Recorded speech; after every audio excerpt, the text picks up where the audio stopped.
உறவுல வந்து உரிமை எடுத்துப்பாங்க, முழு உரிமை எடுத்துப்பாங்க. அப்படிதான் வந்து என்னோட ஃபேமிலியும் பார்க்குறாங்க. ஜோவை, என் பசங்களை எல்லாத்தையும் அப்படிதான் பார்க்குறாங்க. என் இன்ப துன்பங்கள்ல வந்து கூட இருந்து பார்த்துப்பாங்க.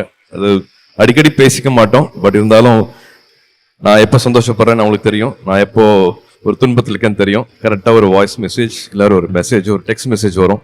அது ஒரு வார்த்தை போதும். சூர்யாவுக்கு முன்னாடி ஸ்மோக் பண்ண மாட்டேன். ஏன்னு கேட்டால் வருத்தப்படுவான். பாக்கி எல்லாரும் அட்வைஸ் பண்ணுவாங்க.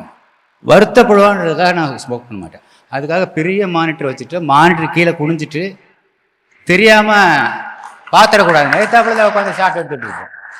பாத்திரக்கூடாதுன்னு பண்ணுவேன். பண்ணிவிட்டு பிரேக் டைமில் போயிட்டு சூர்யா நான் குறைச்சிட்டு ஆல்மோஸ்ட் விட்டாச்சு தெரியும் இல்லையா ஸ்மோக்கிங் என்ன இல்லைன்னா அந்த ஷார்ட் எடுக்கிற போது 8 தடவை சிகரெட் பிடிச்சிங்கன்னா நடிச்சுக்கிட்டு இருக்கிற போதே நான் எத்தனை தடவை ஸ்மோக் பண்ணுறதையும் நோட் பண்ணுற அந்த ஒரு அக்கறை வந்து ஒரு நடிகருக்கு இருக்காது, தம்பிக்கு தானே இருக்கும்.